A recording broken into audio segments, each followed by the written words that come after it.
So, hello everybody. Once again, I am Bill Wagner. When I got into esports about a year ago, I decided that I want to find the best stories possible and talk to the smartest people that I could find, and I wanted to go in a direction that wasn't what everybody considered to be the truth online. And there's this running narrative online that, when it comes to girl gamers, that they're always a certain image. Like they always have to have their makeup done and they don't have a lot of skill. They're only online to show you their boobs and stuff like that. And I know personally that is 100% not the case. And I have a perfect example in front of me right now. This young lady, I'm going to let her sort of introduce herself here in a bit, but she's the captain of the Overwatch team for Pridestark. And I connected with her through my friend Wei, and Wei said, you got to talk to her because she not only is a great Overwatch captain and a player, she does cosplay, she does stuff for my org in general, and so she and I connected, and so I want to let Mikomi introduce herself, tell a little bit about her background, and then we'll go from there. So go ahead. Hi guys, my name is MikomiChan, and I am an ex-fighting game community player turned cosplayer turned Overwatch player. I got my start in Overwatch around Season 3. That's when I bought the game. I have been playing since beta though. I got invited to my first tournament last year, actually about a year, like to the month. So I've been doing the international Overwatch tournament scene on console for the past year. My team has had several big wins. We haven't won a full tournament yet, but we've placed second in 4 or 5 international size tournaments and stuff in the 3,800 through top 500 division. I like playing video games a lot, obviously. I'm married. I've been married for about 6 years, and I have a son who, if you follow my stuff, you've probably seen him at some point. His name is Robbie, and he is turning 5 in October, and he loves watching mommy kill things in Overwatch. I bet he does. And just that last little bit there, it's really fascinating to me because not only is the running narrative that people expect from girl gamers that they don't have a ton of skill, but on top of that, you're married, you have a kid, and so that comes with a lot of extra responsibility that everybody knows is way more important than gaming. And you make it work not only for your marriage but for your son. So I guess let's take this in 2 pieces. Let's talk about your relationship with your spouse. Talk about the conversation that you had with him when you said, this is me, this is who I am, this is what I do. And then talk about his reaction to you. I'm pretty sure he found out day one that he met me that I was into video games. I've been playing video games since I was my son's age. And growing up, I got bullied a lot for it, being a female who played games. Like, it was weird when I was growing up that boys played video games, let alone that a female played video games. So I grew up getting bullied for it. And when I left for college, I had this mindset, I'm like, I don't even care. If somebody has a problem with me playing Resident Evil, like, I just don't need that negativity in my life. So I just, like, told people, like, I had all of my consoles displayed in my dorm room. They were there. I had a crate, like an actual crate, like the size of my desk that I'm currently using, filled up of like retro consoles and like dozens of video games. I think I had like 3 or 4 different handheld systems too. Like, I brought everything from home. And my husband's actually a gamer too. Mm-hmm. Back when, even before we were dating in college, like, we would play Smash Bros together. Like that's Nice. just something we did. Like he'd work on his grad papers, I'd finish whatever I needed to work on, and then we'd go to the common room. I'd bring my crate full of games with me, and we'd set up like little mini Smash Bros tournaments with like in our brother sister dorm thing, and we'd just play each other. And up until this point in my life, he was the first person who ever beat me at Smash Brothers. And I went to like conventions beforehand and played people, and like everybody that I grew up with, I've played at some point, and I always won because I had it and I played it like nonstop. And he was the first person that beat me, and I was like, oh wow, you weren't kidding when you said you liked video games. Because I'm used to people humoring me and whatnot, Right. and so I didn't think that he'd actually be good. So it was kind of like the reverse, I guess, of like the stereotypical like girl gamer thing. Like that's what I had. I had the reverse going on with my husband. And I find out he used to compete in Smash Brothers tournaments and stuff like that back when he lived up in Detroit and whatnot. I'm like, oh, cool, sweet. We should go to tournaments together and whatnot. So we just like, we always played video games together along with like regular sports like soccer and stuff. So he's always been very supportive. It's just been a big part of our relationship because, you know, if you're going to spend your life with somebody, why spend your life with somebody that can't accept something that you've been doing since you were a toddler? Yeah. You know? Yeah, and that's and listening to you talk, it's really it, there's it's not only apparent in the way that not only apparent in your own passion, but the fact that you can find common ground with your spouse. You can have the healthy competition of gaming, but also that you both went to college. And that sort of also goes counter to the narrative of how people see gamers is that, you know, we think of the 14-year-old kid sitting in his basement surrounded by Mountain Dew and nachos, and he has his headset and controller and he's screaming at the screen, when in reality gamers are people. And while you have the obsession with gaming, we're also smart enough to be able to go to school, finish college, and now, so you're married and you have a son. So that's like the ultimate responsibility as an adult. Yes. Right. So talk about how you fit being a mother into the time, effort, and focus that it takes to not only play Overwatch, but to be at such a level where you and your squad are going to these huge competitions. I mean, you have to be able to schedule your day in such a, I mean, because when your boy's 5, you know, he pretty much is in charge, right? Oh, yeah. I tell him he's not, but we both know that he's actually in charge at the end of the day. Exactly. So I guess talk about how you work with your husband, talk about how you schedule your day. Talk about how you make that work, because that story for young people is just foreign. They don't understand what it's like to have priorities and be able to set a time frame. I'm going to spend an hour and a half, you know, focusing on my game. I know my spouse is going to take care of, you know, my son for an hour and a half. Leave me alone. Let me focus. And when I'm done with this, I'm going to go take care of him. You know what I'm saying? Mm-hmm. It is a lot of time management, honestly.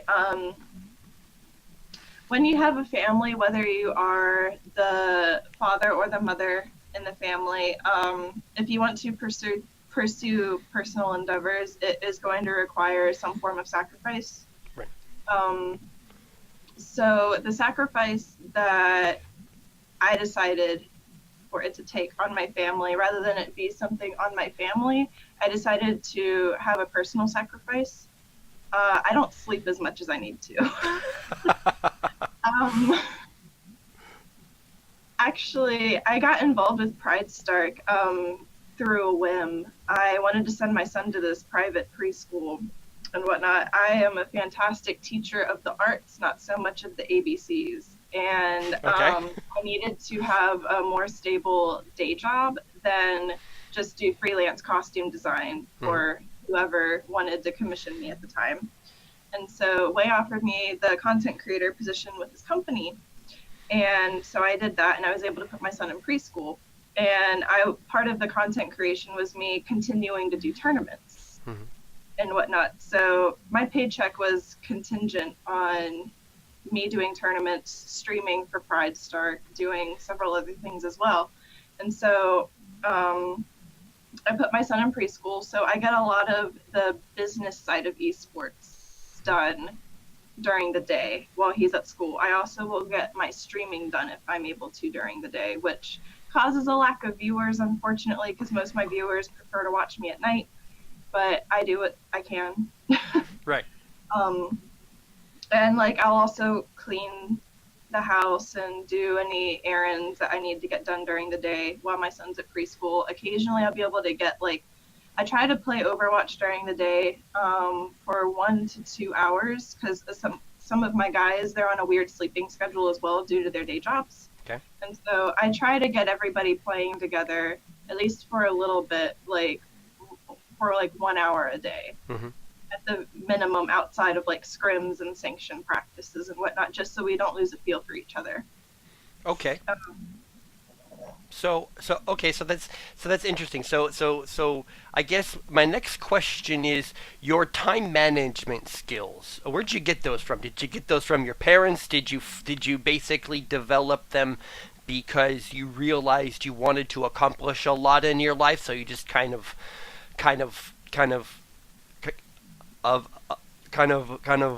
forced yourself to do it?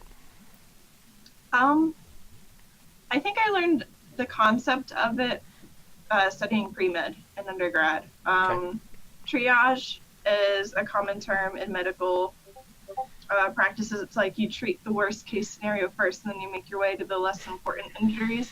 Right. And I kind of do that in my personal life.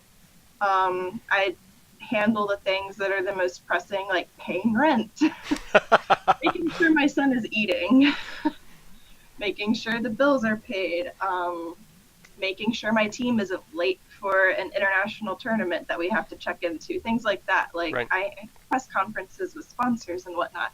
Right. I make sure that all of the important things are handled first, and then the less important things I handle later. Okay. And, for instance, the dishes are something that's not an immediate concern when we live in America and we have dishwashers. So I can just do them at the end of the day rather than during the day when I'm taking a conference call. Nice. Okay.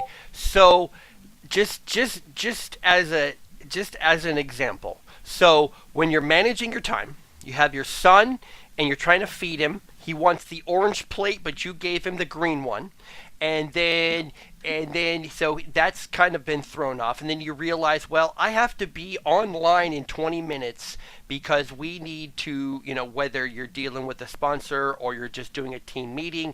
And then you realize, oh, wait a minute, I also have, I also have to run downtown tomorrow and handle some. So what sort of mental tricks do you play with yourself, or mental tools, I guess is a better word. What mental tools do you use to realize, this is going to take longer than what I have planned and I need to make it up somewhere else? You know what I'm saying? Yeah, I multitask a lot. Okay. So if it involves talking with sponsors, for instance, a lot of the talks that I do have to do are done via Discord, or they are done via an email thread. Some sponsors that I've had a longer relationship with, like Reactive Designs, for instance, I just call their CEO if I need something, or if he needs to talk with me about a new marketing plan they want to do or something. Right. But with newer sponsors, I needed to find out something about our discount from Bloody Gaming, and I couldn't remember it off the top of my head. And so I posted in the Pridestark Discord channel, and one of the people who was in charge of that sponsorship got back with me. So just whenever I realize that I have to do things, because most of it's, like I said, through email or Discord, I'll send the email real quick while my son is eating. Okay. Or I'll send the Discord message, or I'll inform my team I'm going to be a few minutes late. Okay. And then, And oh, my sorry about that. husband Go helps ahead. a lot too. I'm sure, I'm sure he does. Like if there is a tournament happening that day, most of the time tournaments happen at night actually. Hmm. Um, for Overwatch because a lot of the console tournaments are just run through fans and stuff. Like they're not there's not like huge prize pools or sponsors involved, so they're able to be a little bit more lenient with time frames. So most of the time, I don't even start my tournament matches till 8 p.m. Eastern Okay. or 9 p.m. Eastern. So that plate scenario wouldn't necessarily happen. Sometimes when my son doesn't want to go down for bed, like my husband is a parent, he will parent. Good. Contrary to popular belief, husbands do actually parent. That's another Good. thing. Thank you so much for saying that. Thank you very much. Like I would have been late to so many things in matches and scrims if my husband didn't just read my son his bedtime story instead of me. It's and, just the little things like that. and see, and that's another part of the narrative that I think needs to get out. Is that there are tons of awesome guys out there who like, look, you go do your thing. I can be a dad right now. That's perfectly fine. And like I said, leading in, there's this narrative that girl gamers are out there on their own, fighting this hopeless battle, when there are men out there who just want their spouses to be exceedingly happy, and they will do whatever that means. Be a parent, handle the appropriate tasks that of being a husband and a father. You know what I'm saying? Oh yeah, I think as far as the females that you're referring to who have a negative aspect on the male to female relationship in gaming, I think those females are not as fortunate as I am. I am very lucky to be married to a gamer who understands the concept of, no, I can't pause my comp match. I'm playing online. Right. Or like a lot of female gamers that are single, their primary interaction with males in the gaming scene are through online gaming. And Yeah. I will be the first person to admit that I have had some absolutely horrible things said to me solely on the fact that I'm a female, completely disregarding of my play skill. Like, I'll get on my husband's account every once in a while, and I am, I think, 2,000 SR higher than him currently. Okay. So, I'm substantially better than him. I also play the game substantially more than he does. So, like, it balances out. Right. And whatnot. And so I'll go on his account and I'll just, like, go on there to have fun because I don't want to try against masters or GMs and stuff. I just want to have a good time. Right. And I'll get people mad at me that I'm picking certain characters. I'm like, it's okay, this isn't my account. Just accept the free ELO, please. Just let me do my thing. And people will try to tell me how to play the game, and I'm like, you can literally Google me. I'm a gamer. Like I literally say that if somebody gets too toxic, we're like, well, we don't believe that you're actually a master's and everything. I'm like, Google me, please. I'll give you my gamer tag. Like, here's my gamer tag. You can look me up. Oh, that's like, I'm sponsored by like over a half dozen gaming companies. That is honestly the best comeback I've heard all day long. They don't believe you. You know what? Google me. Well, I'm just so sick of it. Like, I don't have anything to prove to people on the ladder. Like, that's kind of my mindset. Right. A lot of female gamers don't have that luxury, though, and so they have to deal with a bunch of unnecessary vitriol.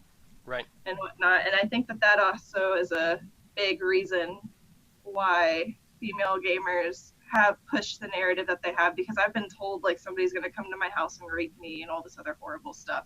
Jeez. But, like, when I'm playing on my husband's account, he'll, like, pop in the mic, be like, no, she's actually boosting my account. Shut up, let her do her thing. And stuff, like. That's nice. Life. So we talked about the practical aspects of your life, and how everything fits together. So from an emotional standpoint, how do you fight? How do you deal with the desire for a perfection, because somebody like yourself who drives yourself to be as good as you are, you have to have this constant mindset of getting better, getting better, getting better, getting better. And often that bleeds into other parts in your life where you don't feel like you're a good enough mom or a good enough wife or a good enough friend. So talk about what you say to yourself, the small things, big things that you do to remind yourself this is a process. I'm doing great. I'm smart enough as a person. I'm a good enough mom. I'm a good enough friend. I'm a good enough wife. You know what I'm saying? Yeah. Um, when I get into moods like that, I become a social hermit. Okay. Uh, my close friends, who I've known since college, a few of them, I'm fortunate, a few of them still live locally to me. They are fully aware of my bad habits and whatnot, and so if they don't hear from me for like a month, they know that I'm going through a funk. Okay. And like they know I'll talk about it when I get out of the funk and everything. Okay. Um, my husband's just really supportive. Honestly, I don't really ever feel inadequate in the familial aspects of my life. The only area I've ever felt inadequate in was when it came to the education of my son. And Okay. I'm a problem solver by nature. I think that's how I am as successful as I am. I Okay. see a problem and I figure out what I can do to the best of my abilities to fix the problem. And that happened to be playing video games for Pridestark and sending him to a private preschool where they can teach him better than I can because I have education degrees. Right.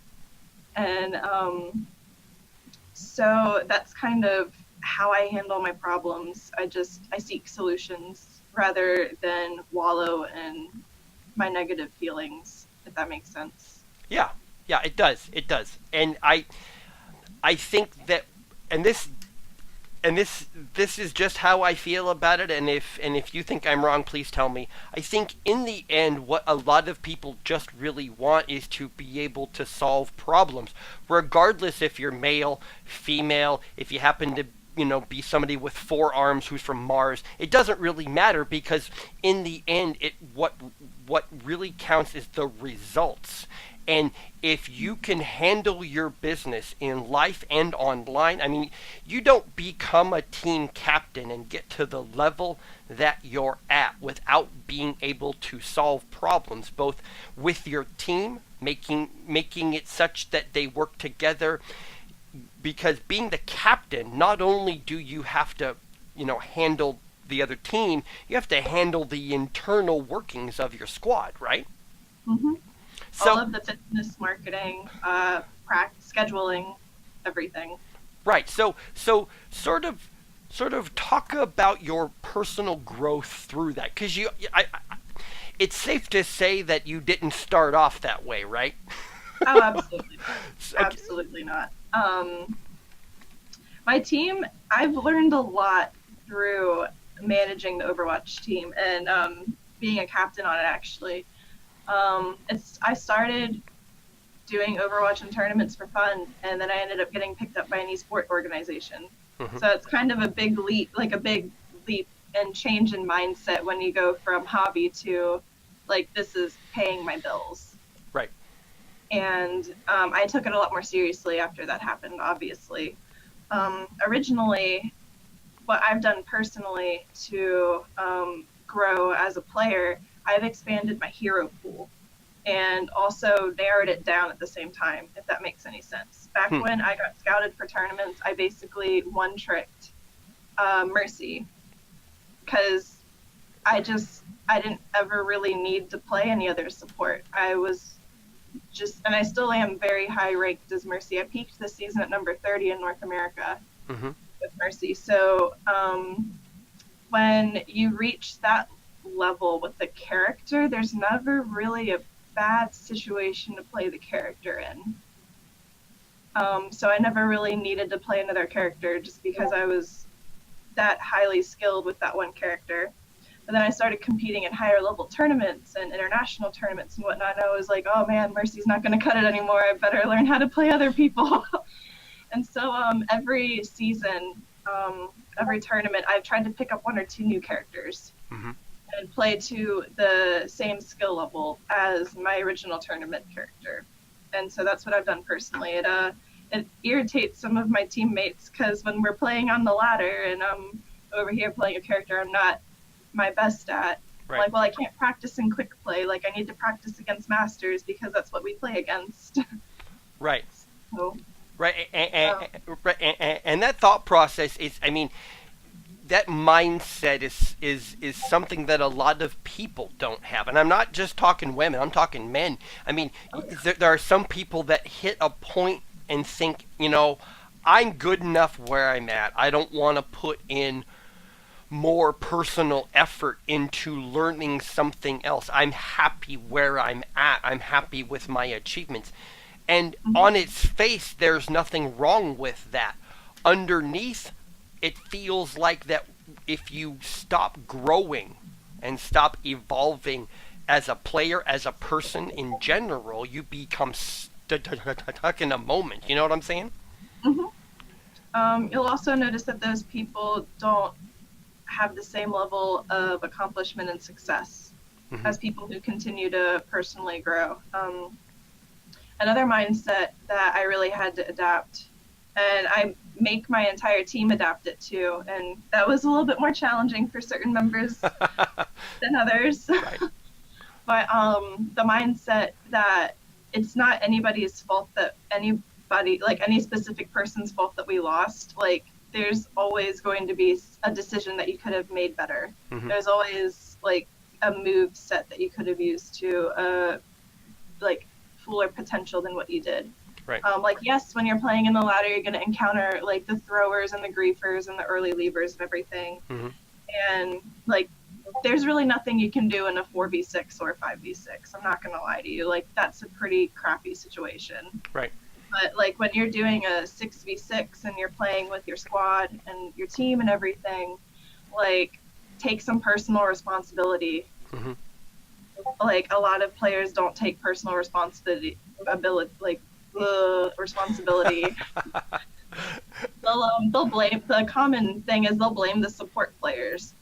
Right. And I'm a support player, but I also flex to every single role in the game other than tank. Like, I've played every role at a diamond or higher level. So I can flex. From my tournament experience and running a team, I have a general idea of what every role is supposed to be doing, how they're supposed to be doing it, when and where they're supposed to be doing it. So I know it's supposed to be happening and everything. That's how the team has helped improve. Like, we've learned every position. And so if somebody's blaming me, I can be like, okay, well then how come you whiffed your ult when you could have comboed it? Like, what are we, in silver? Like, we're in masters. We should know to combo ults. This isn't rocket science. Like, don't come at me when you don't know to combo dragons with the Zarya grab. Like, no, miss me with that. Or, because that's a common thing. Right. Well, then, like, supports will blame, and it goes both ways. Like, sometimes, like, I've played with some really bad supports, and they won't switch off of support even when I ask kindly, so I don't have to flex. Like, if I'm feeling like playing Mercy, I'm gonna play Mercy, you know? And, like, I've had people not want to switch off of support, and then they'll force other characters into other players into roles that they're not as skilled at. And then the supports will proceed to complain, and then I'm over here like, I'm literally number 30 in the country on support. You took support. Right. You're making me play something that I'm not even like top 1,000 in. Right. Like, obviously isn't going to go as well as you think it will.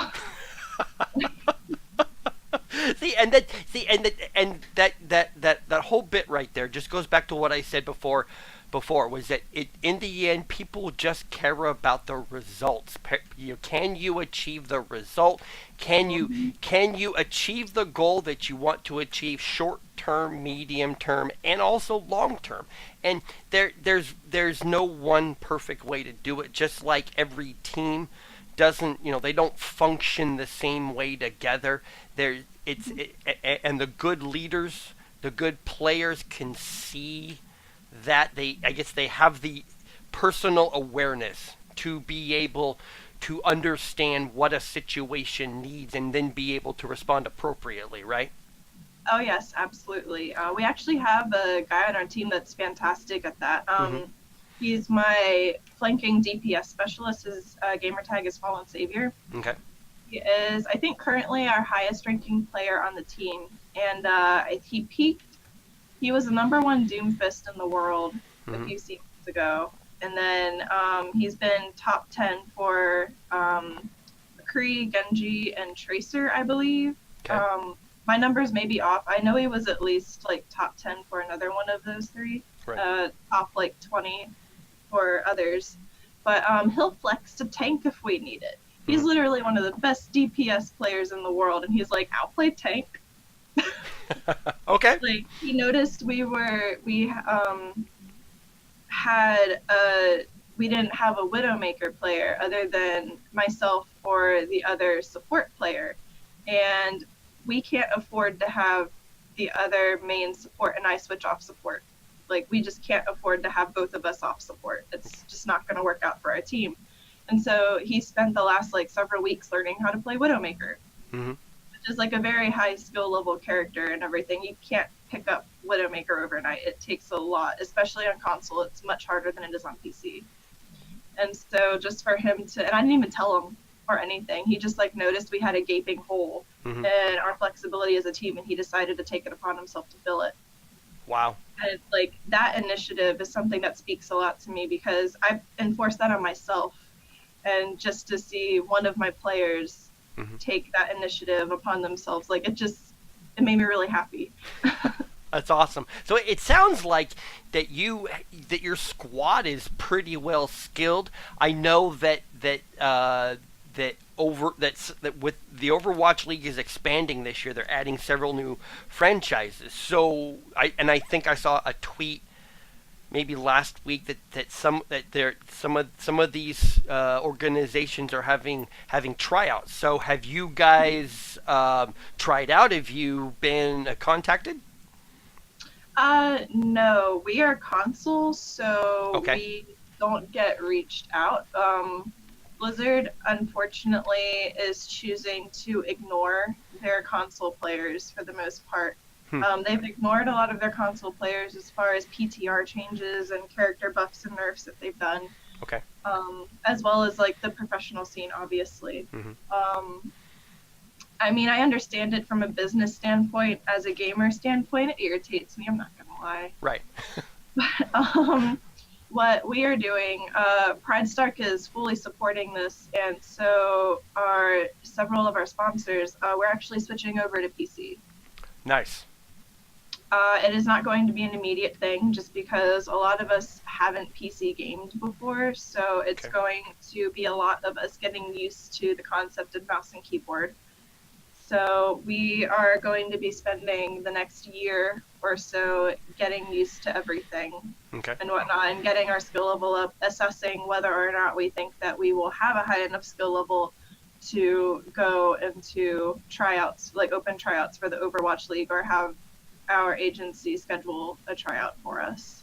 Nice. Okay, and it's interesting that you talk about the console versus PC thing. I think a lot of people don't understand that, especially people that aren't really connected to the game, because there was a really, I won't say really big, but there's this really hard focus early on for the Overwatch League that they didn't have any gamers that were female, and I knew for a fact there were a ton out there, and I'm like, what's the malfunction? I mean, I'm certain when they had tryouts, there had to be some that showed up. And then as you're talking, I'm realizing, I bet a bunch of them are on console and they're playing PC, right? False. Oh, False. false. Okay. There is actually a much larger Overwatch community on PC than Okay. there is on console. Okay. I heard rumors that a lot of the teams didn't want to have females initially because they would have had to have a separate dorm for the females and everything, because all of the players live in like player housing Right. and whatnot. Which, I mean, a lot of the larger agencies and tournaments will do that. Mm-hmm. Whatnot. So it came down to a money thing. Okay. I don't necessarily see how that would be a large enough concern, though, seeing as how just the buy-in is $20 million per team. Right. And plus, like, the player salary is over $40,000. Like, yeah, that's not that much in LA or wherever it was based in California, but like the players are also making enough money where they could justify renting like a small studio apartment for a few months out of the year. Right.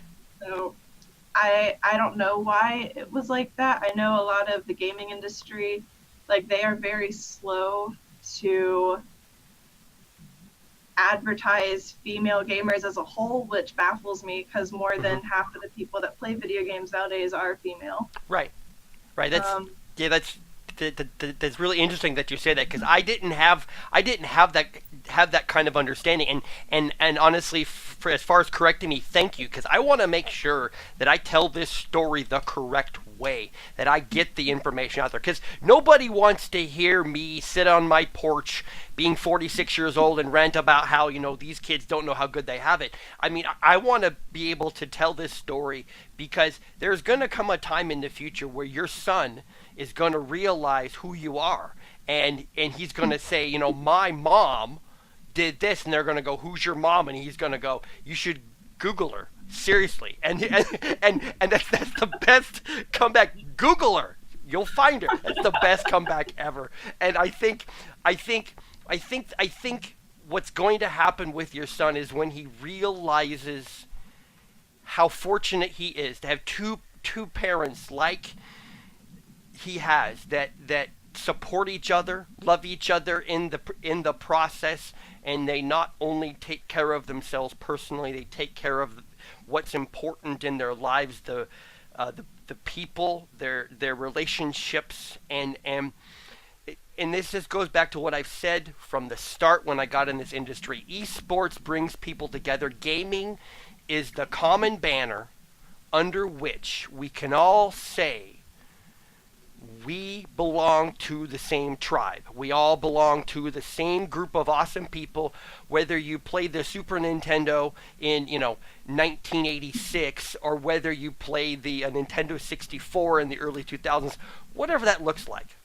There's the common thread of we're gamers, we come together, we enjoy our time together. So I guess as we sort of shut this down, I mean, we could sit here for another hour and talk, but as we sort of shut this down, go ahead and talk about your short-term future plans with your squad. I know you talked about the switch from console to PC. What sort of events do you have coming up that you'd like to talk about? We are starting in the Overwatch. They've changed their name so many times. It's OWC. Is it the Challengers? I'm in a higher tier than that, I think. Okay. I think I'm in the rival tier with my team. Okay. It's the step below the 4,200 plus team. Okay. Like level. I don't like going against top hundreds nonstop. I don't hate myself enough for that. like, I know where my skill level lies, and it's not quite there yet. Okay, that's fair enough. So we're doing that. We have our first match this week. I'm still working on scheduling it. It's probably going to be this weekend. Either the tournament's going to stream it or I'm going to stream it. Other than that, we're all just like slowly getting our rigs finalized and set up and everything. A few of my players the players knew several months before we made the announcement that we are going to slowly be switching over to PC. Okay. And so a few of my players have been on PC for about a month or two now, and they've been climbing the ladder, getting used to the mechanics and everything. And so a lot of them have been doing that. The rest of us are catching up. I'm probably going to be downloading Overwatch tomorrow, actually, to my new rig. Okay. And I'm going to be sending that up, and then I just need to order my new mouse pad and mouse from Bloody Gaming, and I'll get to work.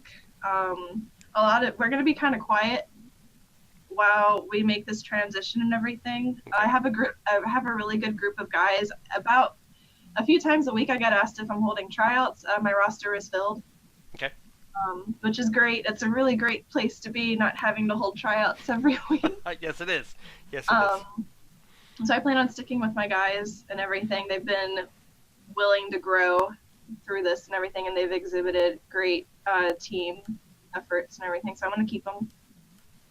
I'm going to continue doing stuff with Pridestark outside of the Overwatch team, like content creation, streaming, and whatnot. I'm doing the TwitchCon cosplay contest, and hopefully I finish my costume in time. I started 2 months later than everybody else because I found out about it 2 months later than everybody else. So Okay. we'll see if I finish my thing in time. If I don't, at least I'll have a really VA costume for next year, I guess. Very nice. Very nice. Yeah, other than streaming, I'm guesting at a few conventions later this year as a cosplay guest. So I'm going to be making announcements for that whenever the conventions let me make announcements. Perfect. So if anybody wants to follow you, Twitter, Facebook, Twitch, or anything else, Twitter, Facebook, or Twitch, those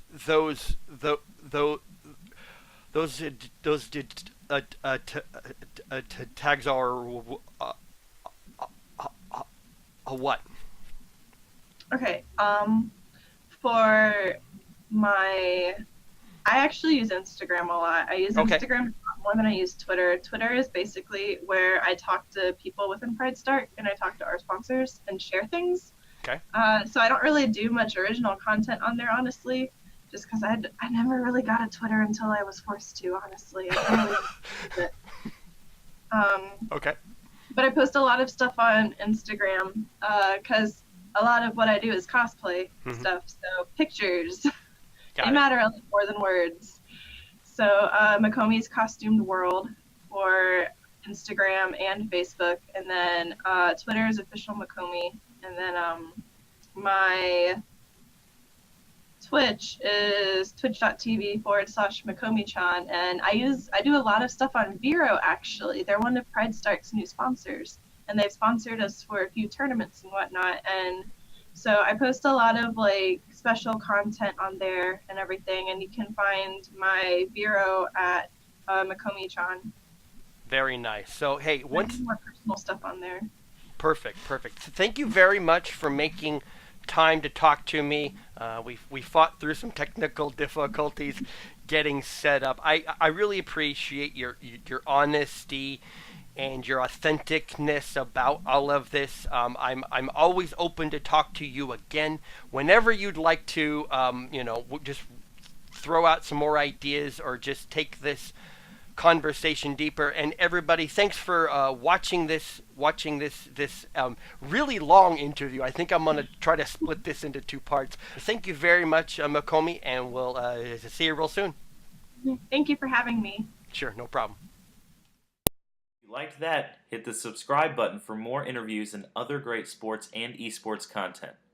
Make sure to also like us on Facebook and follow us on Twitter to stay up to date on all the news from your favorite sports and esports players and teams. From our house to yours.